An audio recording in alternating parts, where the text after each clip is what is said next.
and never be equaled again. And this references at Matthew 24:15-21.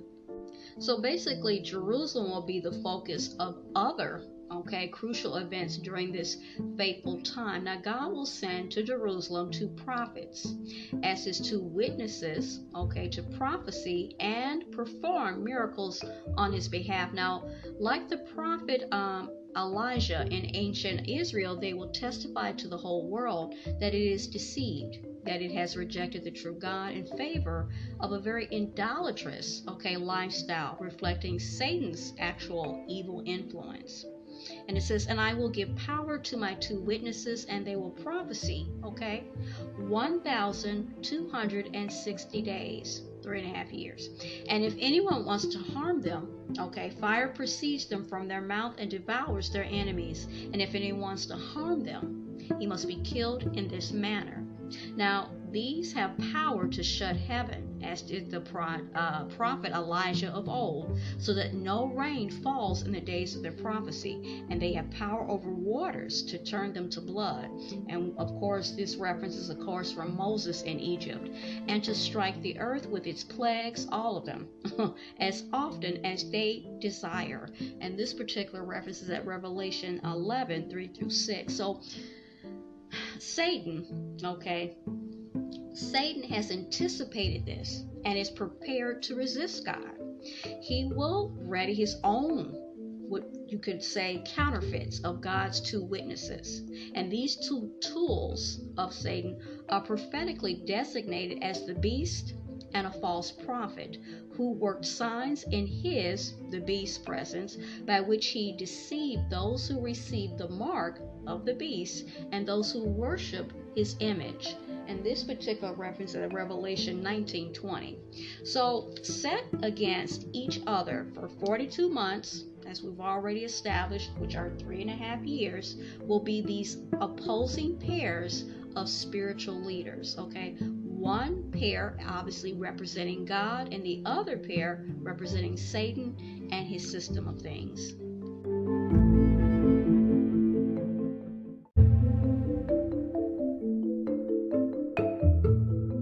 So therefore, it's very important at this point, to understand in the book of Revelation, the term beast can designate either Satan's governmental or religious system, or the charismatic leader who is the human head of the governmental system. Now, as in prophecies of Daniel, both the structure and its leader are represented as a beast that devours opponents. So notice the influence the leader of the coalition of those 10 rulers we're talking about, forming the beast power, will weld over the world at that time. And it says, and all the world marveled and followed the beast. So they worshiped the dragon who gave authority to the beast. And they worshiped the beast, saying, who is like the beast? Who is able to make war with him? And he was given a mouth speaking great things and blasphemies. And he was given, authority to continue for 42 months. Then he opened his mouth in blasphemy against God, to blaspheme his name, his tabernacle, and those who dwell in heaven. It was granted to him to make war with the saints and to overcome them. So this reference is at Revelations 13:3-7. So the offense of these saints in the eyes of Satan is their allegiance to God in the face of the devil's domination of the world. And Satan will make war with those who keep the commandments of God and have the testimony of Jesus Christ, spoken of at Revelations 12:7, persecuting and killing those faithful Christians at Matthew 24:9, that reference. So we're going to put things further into context. The events at the time of the end are the climax of trends that began, we always go back to the beginning, the Garden of Eden. There, Satan persuaded Adam and Eve to defy God's commands, and at the time of the end, God will draw a clear distinction between people who live by his commandments and those who devise their own religious practices and rules of life under Satan's influence. When all is said and done, the winners will be those who do his commandments, and therefore have the right to the tree of life, and may enter through the gates into the city, meaning New Jerusalem. And this references Revelations 22:14. So, let's next put Satan's determination, to destroy God's people in an even larger context. Now, in a vision, the Apostle John watched God the Father give Jesus Christ, in the presence of many witnesses, the greater part of the book of Revelation. It was in the form of a scroll.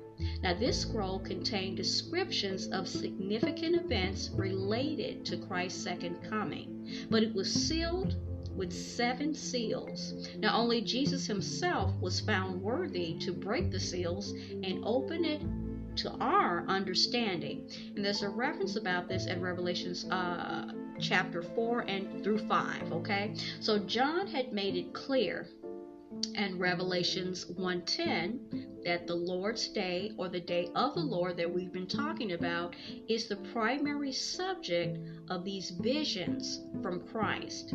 And they strip off the veil from the Old Testament prophecies that speak of God's judgment on the nations.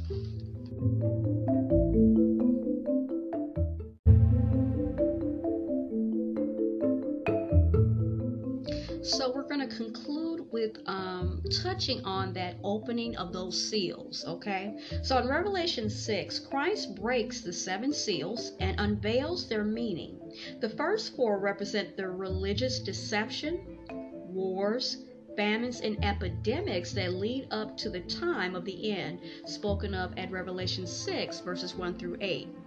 Now, Satan's end-time persecution and martyrdom of God's people, as described in the 5th seal, which is at verses 9 through 11, and the heavenly signs of the 6th seal, which is verses 12 through 16, also began before the great day of his wrath, that's referred to at verse 17, before the day of the Lord.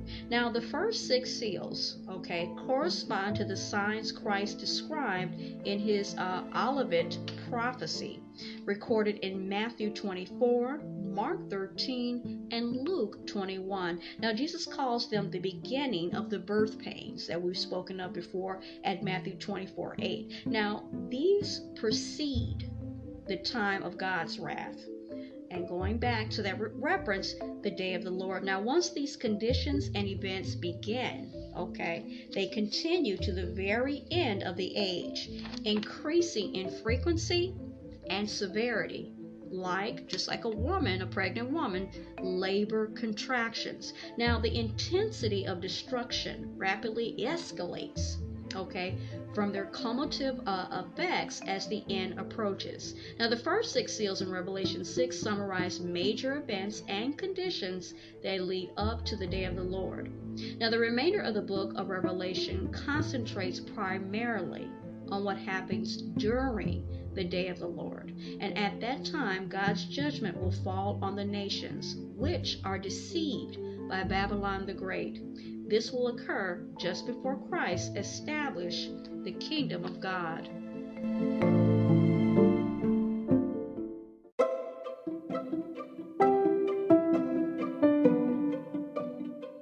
You were just listening to Teachable Moments with April podcast. I truly hope you enjoyed this episode. We invite you to stay connected with us on our other social media platforms: TikTok, Pinterest, Instagram, Threads, YouTube, and now Rumble. You can also leave us feedback in 3 ways: in the Interact features section on the Spotify app, voice messages to the podcast through our customized link, or at teachablemomentswithapril@gmail.com.